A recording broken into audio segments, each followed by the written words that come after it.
전번 시간에 로마서 8장 29절부터 30절까지 말씀을 통해서 우리의 구원의 순서, 말하자면 하나님이 미리 아시고 창세전에, 그리고 미리 정하시고 예지 예정, 그리고 때가 되면 우리를 교회로 부르셨다. 그것이 소명이라고 합니다. 이게 말하자면 태어나지는 믿음입니다. 이게 하나님이 예지하시고 예정하시고 우리를 교회로 부르셨다 이거예요. 누구를? 하나님의 자녀를. 그리고 이제 구원이 시작되는 거예요. 이제 자, 이 칭이라는 게 뭐냐면 우리의 신앙 고백입니다.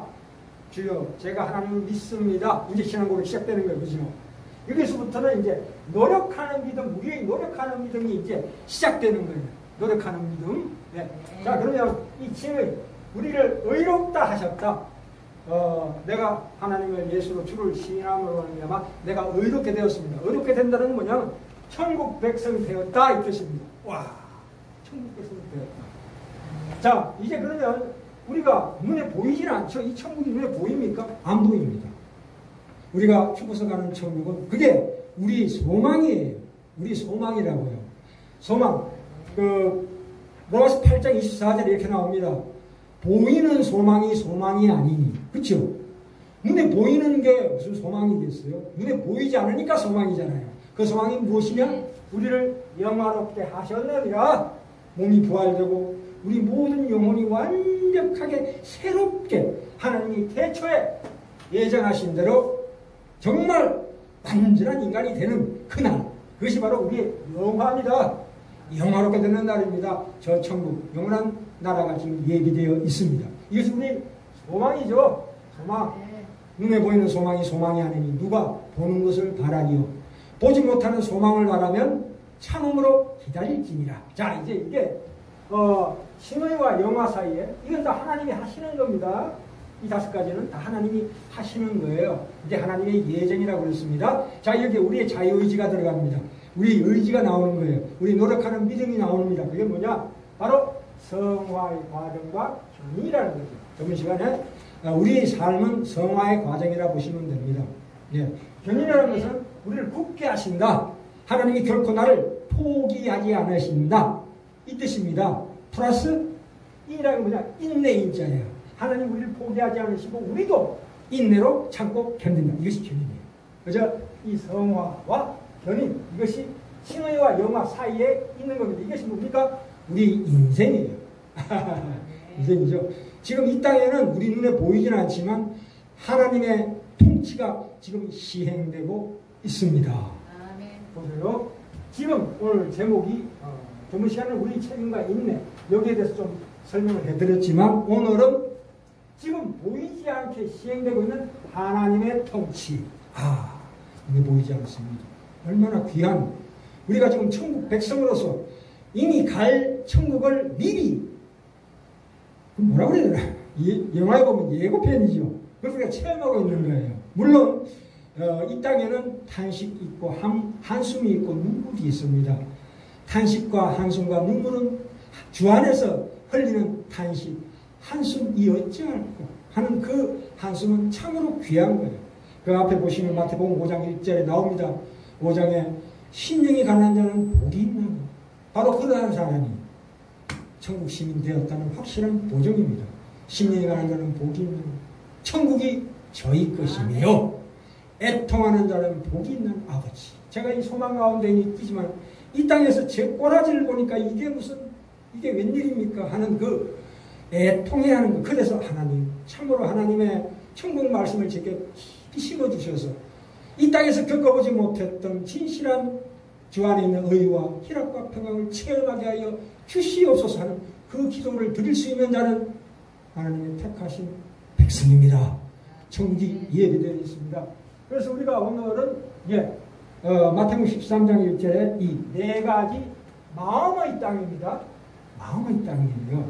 마음의 밭이죠. 뿌려진 씨앗. 씨는 뭡니까? 천국의 말씀을 씨라고 합니다.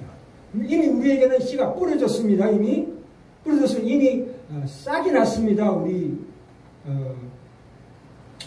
교회 오신 분들은 3년 동안 오셨다는 건 이건 기적이에요. 이건 누가 뭐래도 기적이에요. 누가 뭐래도 기적이에요.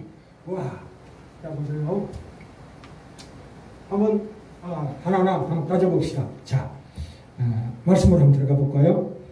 그날에 예수께서 1절에 집에서 나가사 바닷가에 앉으시매, 이 예수님의 집에서 나가셨다는 것은 무슨 뜻이냐 하면, 예수님은 어디에서 태어나셨습니까? 베들레헴에서 태어나셨습니다. 베들레헴 아시죠? 베들레헴에 태어나셨는데 자라난 곳은 나사렛이에요. 나사렛이라는 동네예요.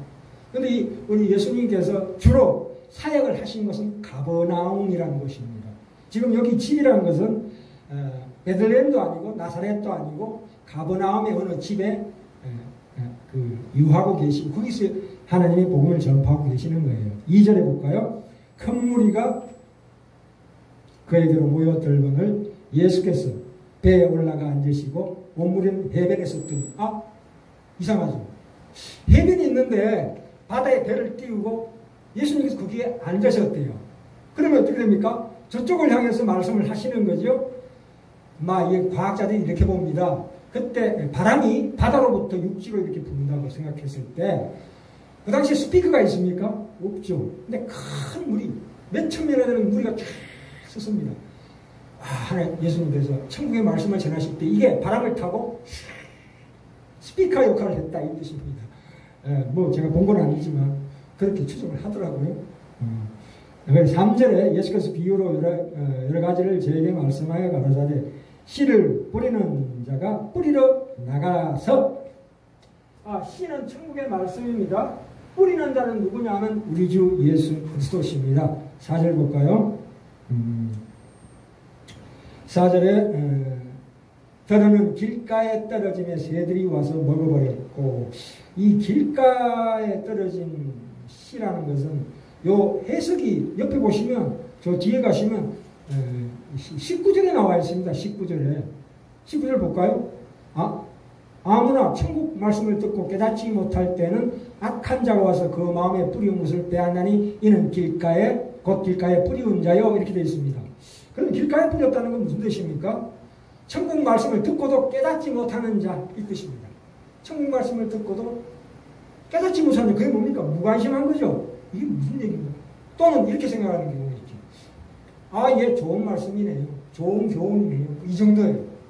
그것이 깊이 뿌리를 받고 박을 수가 없는, 구멍이 둥둥 떠 있는 거예요. 그러면 처음에는 좋은 말씀이네, 또는 무관심. 이게 무슨 뭐야? 좋은 말씀이네 하고 있는 동안에 이 씨를 누가 먹습니까? 새가 와서 홀랑 집어먹는 거예요. 좋은 말씀이네 했다가 돌았으니까 좋은 말씀이냐? 이렇게 되는 거예요. 누가 뺏어먹는다고 그랬어요? 새가. 새는 누굽니까? 새는 사탄마귀라고 합니다. 이걸 방해하는 영적인 존재가 있다, 이 말입니다. 이 길가라는 것은 참 심각한 건데요, 그죠? 길가는 이게 믿는 사람들은 사랑으로 임합니다. 하나님의 말씀이 사랑으로 임해요. 근데 믿지 않는 자들은 심판으로 떨어집니다. 그것이 심판이에요. 못 받아들이는 게 심판이에요. 심판이 따로 있는 게 아니고 못 받아들이고 무관심한 것 자체가 심판이라 보시면 됩니다. 그러니까 이 천국의 말씀이 이렇게 떨어지면 그 마음밭이 그 하나님의 사랑으로 이렇게 깨진 마음은 그걸 받아들이게 돼 있어요. 아무리 일자 무식이라도 이 말씀이 떨어지면 뭔가 하나님이 살아계신 것 같다 이렇게 느끼게 돼요. 못 배웠더라도 참 귀한 말씀이죠. 그 다음에 보시면 5절에 더러는 흙이 얇은 돌밭에 떨어지며 흙이 깊지 아니함으로 곧 싹이 나오나 해가 돋은 후에 타져서 뿌리가 없으므로 말랐고 이렇게 나옵니다. 이건 무슨 얘기냐면 하나님의 말씀을 입으로 받을 때는 달아요. 그렇죠? 하나님의 말씀을 듣고 그렇구나 하고 돌아서서 보니까 세상을 바라보니까 이게 진짜 같지가 않은 거예요.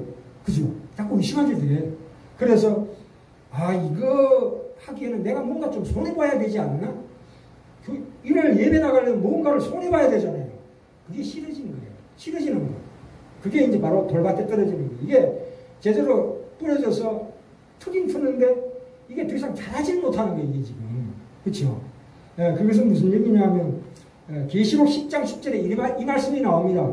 요한 계시록 10장 10절에 입에는 꿀같이 가나 먹은 후에 배에서는 썩게 되더라. 이 무슨 뜻입니까? 하나님의 말씀을 배로 받아야 된다 이 말이에요. 입으로 받고 또 배로 소화를 시켜야 된다 이 말입니다. 그렇죠? 우리가 참 여러 가지 예배드리고 하나님 말씀대로 그래도 그나마 내 나름대로 따라가려고 하면 뭔가 희생해야 돼요. 그게 싫은 거예요. 그게 돌밭에 뿌려진 씨입니다. 그죠? 이 돌밭이라는 것은 참 이 옛날에 그 사도 요한 시대에 이스라엘의 그 왕인 헤롯도 사도 요한의 말을 듣기를 좋아했어요. 또 애굽에서도 애굽 왕 바로가 모세가 기적을 행할 때에 바로가 보고 놀랐어요. 야, 이거 하나님이 살아계신 것 같기도 하네. 이렇게 얘기하고 나서 돌아서서 까맣게 잊어먹거든요. 그래서 우리가 이거는 나도 모르는 회개가 나와야 되는 대목이에요.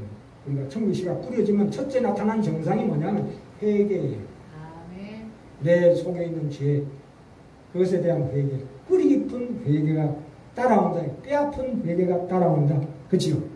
왜 이 회개가 중요하냐면 우리가 내 속에 있는 내가 모르는 죄도 있다고 생각하셔야 돼요. 그치요? 그런 생각이 납니다.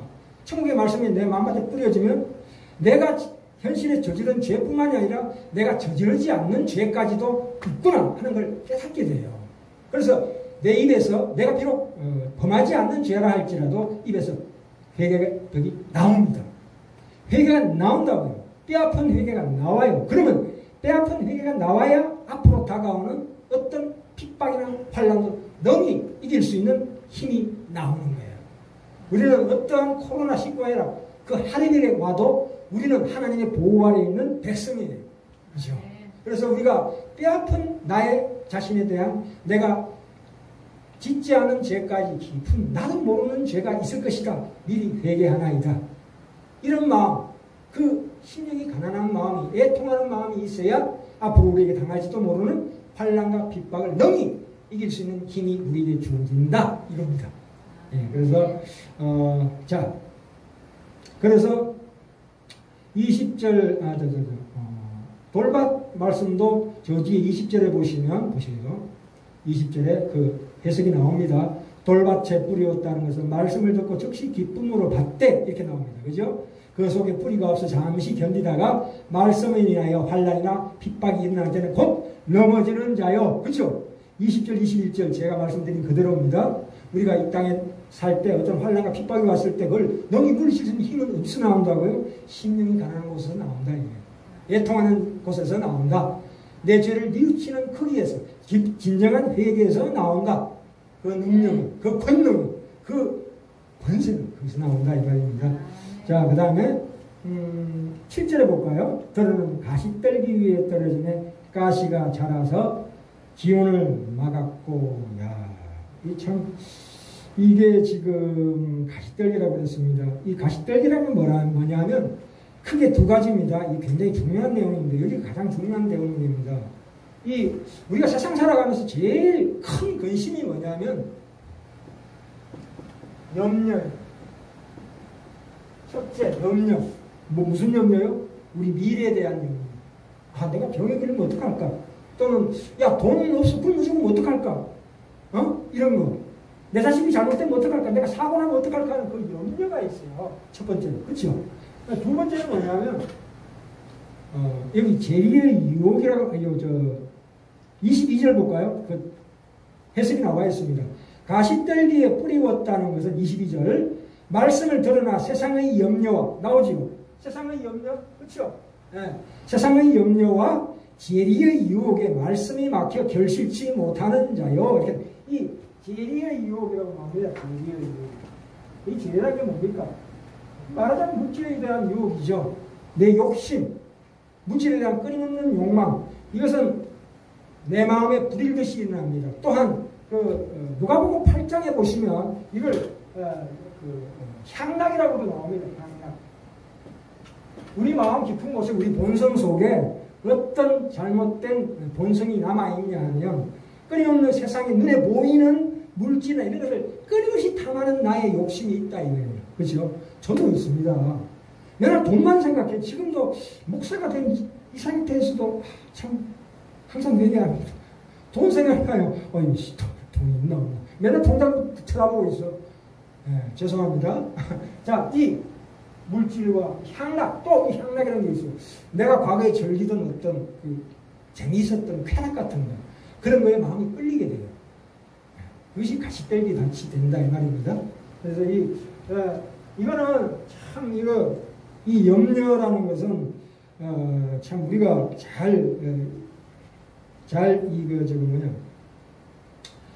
나의 모든 정력이 어디에 다 쏠려버리냐면 요 염려에 다 쏠려버려요. 그렇죠. 그러니까 이 내 마음밭에 이게 하나님 말씀이 자랄 여지가 없어요. 그래서 비록 염려 안 할 수는 없지만 조금씩이라도 하루에 말씀드렸죠. 99번 손에 지더라도 한 번 정도는 내가 한 시간만이라도 정말 하나님 말씀을 남서 묵상하면서 머릿속에 치워버리세요. 딱 한 시간만이라도. 그런 시간이 있으면 너무 좋아. 그때가 기도할 시간이 되면 좋고 하나님 말씀을 읽는 시간도 좋아요. 그것만 하셔도 하나님 기뻐하셔요. 그죠? 네. 우리 꼬라지가 그 수준밖에 안 돼요. 저도 마찬가지예요. 이 염려를 될 수 있으면 안 하는 게 좋습니다. 그게 하나님이 기뻐하시는 뜻입니다. 왜요? 우리는 하나님의 통치 아래 있는 백성이기 때문에 모든 거 다 채워주십니다. 무엇을 먹을까 무엇을 마실까 염려하지 말라. 이는 다 이방인들이 구하는 것이라. 예, 그렇죠. 당장 돈 쌀거리가 다 떨어졌더라도 염려하지 말라 이거예요. 내 기식이다. 그 기적이 어떤 기적일까요? 한번 체험해봤으면 좋겠네. 예. 그 다음에 이게 말하자면 이 염려하는 것은 이게 사실 어떻게 보면 이걸 뚜레치를 보면 이게 교만이에요. 교만이라고. 하나님이 가장 싫어하는 데가 교만이에요. 사탄 마귀가 왜 타락했냐면 교만 때문에 내가 하나님보다 더 높아지리라 하는. 그래서 내 인생이 내 것이다 생각하는 순간에 염려가 불듯이 들어와요. 내 인생은 내가 어떻게 해야 된다는 생각이 꽉 차 있으면 염려가 끊일 수가 없어. 근데 내 인생은 내가 주관하는 게 아니라고 말씀으로 배웠지 않냐? 하나님께서 내 인생을 결국 책임지신다 생각이 들어오면 그 순간에 염려가 조금 사라지기 시작하지요. 내 마음의 교만이 하나하나 이렇게 그러니까 훈련된다 이 말이죠. 아직 사라지지는 않지만 그런 훈련을 시켜주고 계신다 이거예요. 그래서 그리고 이 탐심이라는 것은 무상숭배입니다. 탐심이라는 것은 이게 탐심이거든요. 끊임없는 탐심. 여기서부터도 나를 지켜나가야 될 우리의 성화의 과정이다. 이렇게 이해하시면 됩니다. 그리고 마지막에 봅시다. 더러는 8절에 좋은 땅에 떨어지네 복 100배, 복 60배, 복 30배의 결실을 하는 자니라. 이것은 먼저 잘 깨닫는 데 있어요. 이 인내라는 것은 이 인내, 우리가 하나님의 말씀을 믿고 소망 가운데 인내하기 위해서는 그것을 잘 깨닫는 게 중요해요. 첫째는 뭐예요? 첫째는 하나님의 말씀을 잘 깨닫는 거예요. 그래서 우리가 이 목회자들의 가장 큰 책임이 뭐냐면 이 성도들로 하여금 이 말씀을 잘 깨닫게 만드는 거예요. 깨달아야 인내하는 힘이 생긴다니까요. 아까 회개하고는 진정한 회개가 뭘 이룬다고요? 회개가 우리가 다가오는 핍박과 환난을 너무 물리치는 힘을 주지만 여기 이 대목에 와서는 뭐가 우리에게 힘이 되냐면 깨닫는 것이 힘이 됩니다. 깨닫는 것. 아 그렇구나. 깨달음. 하나님의 말씀이 이렇게 귀하다는 말인 거예요. 이 깨달음. 깨달아야 내 마음속에 인내가 생겨요. 인내. 깨달음 이코로 뭐라고요? 인내입니다. 아 얼마나 귀합니까? 우리를 인내케 하십니다. 아무리 의지가 약한 사람도 인내하게 됩니다. 한번 체험해 보세요. 저요. 세상에서 최고로 의지 약한 겁니다. 저는 어떻게 뭘 하기 전에 이리 갈까 저리 갈까 차라리 돌아갈까 맨날 갈등하다가 뭘 가보는 사람이에요. 제가 뭐 장애증이 있는 사람이에요. 우리 실장님 그것도 가시네. 뭐 결정을 못해. 사설을. 얘기하게. 실장님 얘기. 예. 제가 그런 사람이에요. 근데 하나님의 말씀을 제가 젊었을 때부터 뭐야 이거 계속 보다 보니까 마음이 깨달아지는 거예요. 그때부터 내 마음에 의지가 작동이 되더라고요. 이야, 기가 막힌 거 아니에요?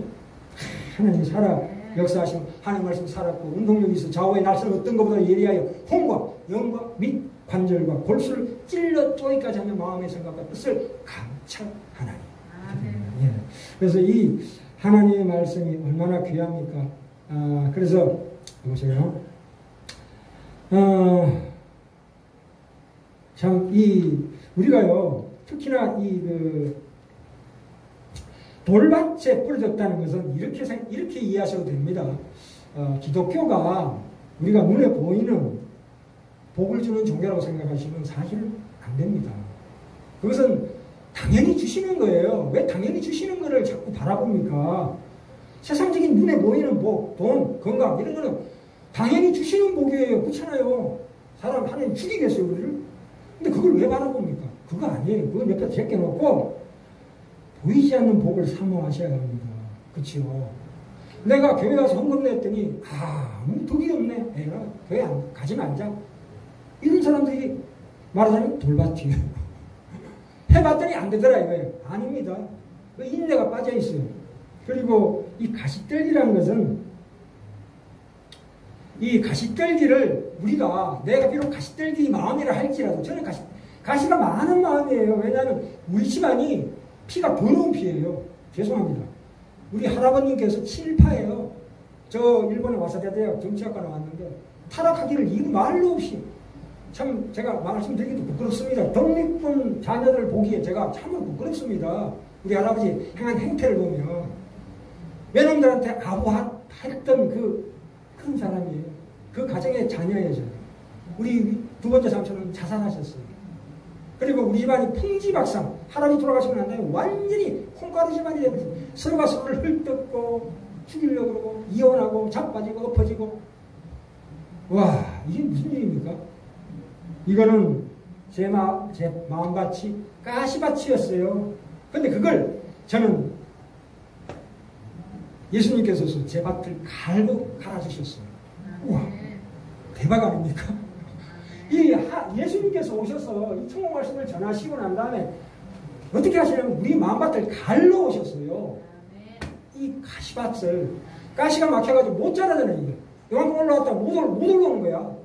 이게 우리가 농부가 씨를 뿌리면 어떻게 됩니까? 뭘 바랍니까? 마지막 열매를 바라보잖아요. 이 열매라는 것은 소망이죠. 영화죠. 농부가 씨를 뿌리고 키울 때 밭을 가는 이유가 뭐예요? 열매를 거두기 위해서 아니겠어요? 땀을 흘리는 이유가 기쁨으로 땀을 흘리잖아요. 그 예수님께서 오셔서 우리 마음밭을 이 가시밭 같은 마음을 갈고 계세요. 그러면 거기에 저도 동참해야 되는 거예요. 저도 나도 그것을 함께 그것이 바로 회심이에요. 회심. 회심이라는 것은 회개하고 회심하고 좀 다른데요. 다음 말씀드릴게요. 회심이라는 것은 늘 있어야 합니다. 늘. 회심은 늘 계속 마음을 새롭게 뭘로? 하나님의 말씀을 계속 새롭게. 그게 내 마음밭을 가는 거예요. 그죠? 그래서 저는 열심히 갈았습니다만 아직도 요구하십니다. 예. 마지막에 좋은 땅에 뿌려질 때는 특히나 열매를 맺을 수밖에 없다. 이 말씀입니다. 자, 오늘 가장 중요한 말씀이 남아있는데요. 아까 말씀드렸죠. 예수님께서는 우리의 마음밭을 갈러 오셨다고 말씀하셨습니다. 지금 내가 나 자신을 바라볼 때에 내가 혹시 길가밭이 아닌가? 내가 혹시 자, 바라보시겠어요? 죄송합니다. 내가 혹시 길가에 떨어진 그 굳은 땅이 아닐까? 또는 내가 돌짝밭이 아닐까? 내가 가시떨기 밭이 아닐까? 염려하시는 분들은 그 사람은 진실한 신자예요.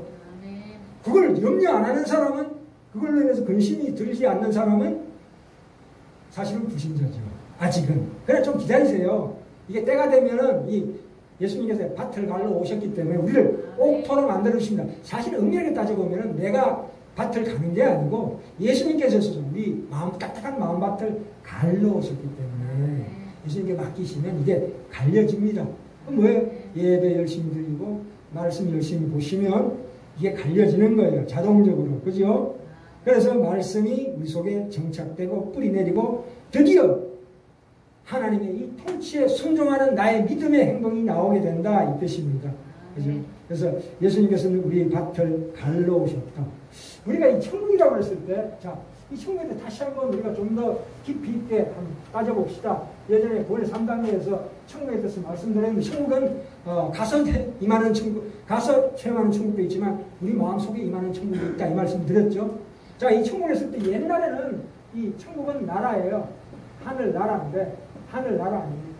한분 없으면 천국인데, 나라라는 것은 옛날에는 나라의 개념이 국민이나 영토의 개념이 사실은 없어요. 왕이 다 그 땅이 자기 땅이고 자기 백성이 다 자기 거예요. 그래서 이거는 천국이라고 했을 때 개념은 뭐냐면 통치예요. 주권이라고 해요. 통치권, 주권이라고. 이 통치권, 주권은 눈에 보입니까? 안 보여요. 안 보인다고요. 이 땅에 천국이 임했다는 건 뭐냐면 이 보이지 않는 하나님의 주권이 임하셨다 이거예요. 주기도문 나오잖아요. 하늘에 이루어진 일이 이 땅에서도 이루어지자 하는 것은 미래에 이루어지는 게 아니고 지금 우리 마음에 이루어지는 거예요. 마음에. 그죠? 그걸 가지고 사회 활동, 이 사회에 새로운 하나님 나라가 이상세계가 도래될 것이다 해서 투쟁하고 있는, 죄송합니다, 많은 신부님들이나 목사님들이 있지만 그건 사실 잘못 가는 거거든요. 이 땅에 무슨 하나님 천국을 만들어요. 인간의 이상세계를 만드는 게 그게 이 뜻이 아니라고요. 그것은 철저히 눈에 보이지 않는 우리 마음에 이루어지는 하나님의 천국입니다. 여기에 우리 백성이에요. 그렇기 때문에 우리가 빛과 소금으로 있어야 합니다. 다시 한번 말씀드립니다. 예수 믿으면 어떤 물리적인 보상이 주어져야 한다는 것을 일단 옆으로 제껴놓으세요. 그건 하나님 주십니다. 어떤 물질이나 건강 이런 건 하나님 당연히 주셔요. 그걸 바라보지 마시고 하나님의 그 통치에 순종하는 마음이 중요합니다. 그지요? 우리가 핵심되는 것이 바로 그겁니다. 우리 조건이나 환경을 바꿔주는 게 아니라 우리에게 순종과 인내와 책임을 요구하십니다. 내가 이 하나님의 나라의 백성으로 살아가는 이 성화의 과정, 교련의 과정에서는 내가 잘 산다 못 산다가 전혀 상관없어요. 내가 배웠다 못 배웠다 아무 상관없습니다. 그렇죠? 안 그렇습니까? 의와 진리의 거룩함으로 사는 그 삶에 무슨 잘났다 못났다가 있고 돈 있다 없다 명예가 있다 없다가 무슨 소용이 있어? 아무 소용이 없어. 차라리 그게 있으면 더 걸리적거려요. 미안해요. 왜요? 저같이 아무 힘 없고 명예 없고 돈 없는 사람은 조금만 노력하면 훌륭해져요. 안 그렇습니까? 근데 진짜 돈 많은 자리에 앉아있으면 이거 겸손하기가 너무 힘들어. 안 그렇습니까? 있어보셨죠? 높은 자리에 있어보셨죠? 겸손하지 해지지가 않아요. 나중 풀리면 거기서 다가오는 쾌감이 얼마나, 사람이 권력을 휘두르 보면 그 맛이 아주 기가 막혀요. 빠져나오질 못해요. 다행히도 저는 그런 게 없으니까 그나마 하나님 말씀에 순종해서 살게 되는 거지요. 그래서 우리 삶은 실패가 있고 그 갈등이 있고 눈물이 있고 안타까움이 있습니다만은 결국 우리에게 하나님의 기적과 승리가 보장되어 있다. 그것을 말하자면 사실 미안합니다. 자꾸 이런 말씀 드려서 미안한데 어쨌거나 십자가의 기쁨입니다. 야, 우리가 그와 함께 영광을 받기 위하여 고난도 함께 받아야 될 것이니라 그 뜻이 그거예요. 우리가 이 살아갈 때에 십자가를 져야 합니다. 그 십자가 무거운 게 아니에요. 수고하고 무거운 자들아 다 내게로 내가 너에게 가르쳐 주리라. 내 멍에를 져라. 그러면 이 세상 멍에보다 훨씬 가벼움이라 이렇게 얘기했어요. 그죠? 내 십자가를 지는 게 참 잘 보시면 인생 살아가시다 보면 이게 정말 가벼운 짐이에요. 세상 짐은 너무 무겁다고요. 세상 짐은 무거운 짐을 내려놓고 예수 그리스도 십자가를 져보세요. 그 마음의 의와 희락과 평강이 넘칩니다. 내 삶 가운데서 이 기적을 뭐라고 말로 표현할 수가 없어요. 이 체험을 뭐라고 얘기할 수가 없다고요. 이 강단에 선 연사가 뭐 표현할 방법이 없어요. 이게. 이 말씀으로 체험하시는 우리 귀한 우리 지라는 교회 성도들 다 되시길 바랍니다. 우리가 세상에 그 다가오는 여러 가지 실패 때문에 결코 포기해서는 안 됩니다. 그죠?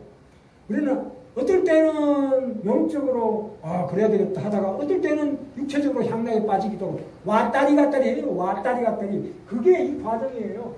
절대 이상하게 생각하지 마세요. 내가 어떨 때는 하나님 말씀을 따라서 살다가 어떨 때는 이쪽으로 완전히 반대가 가지고 내가 사탄의 자식이 아닌가 이런 생각이 들 때가 있어요. 염려하지 마시고. 그건 당연한 현상이에요. 이 성화의 과정에서는 왔다 갔다 하는 거라니까.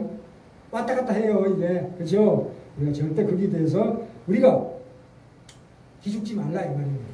배짱으로 나는 하나님의 자녀다. 그럴 리가 없다. 그죠? 그런 생각을 하시기 바랍니다. 기독교의 복음 하나님의 형상을 따라 지음받은 참으로 영광된 인간을 의미합니다. 하나님과 화목되고 하나님의 뜻을 따르고 그의 소원이 하나님의 소원이 나의 자랑이 되는 하나님의 자녀를 말하고 있습니다. 그렇죠? 그게 당장 이게 과연 가능한가 생각될지 모르지만 신앙생활 한번 해보십시오. 진실로 해보십시오. 그것이 나의 자랑이에요. 하나님의 소원이 내 소원이 되는 때가 온다니까요. 예수님의 소원이 나의 소원이 된다. 이게 천국 백성이 아니고 누가 천국 백성이 되겠습니까? 하나님 내 안에 성령께서 함께 계신다는 이 사실을 내가 하나님의 성령이요 성령님이 함께 하시는 하나님의 귀한 처소입니다. 그래서 오늘도 여러 가지 환란이 있다 할지라도 우리가 이 땅에서 즐거이 십자가를 지는 그런 삶을 살아가는 우리 귀한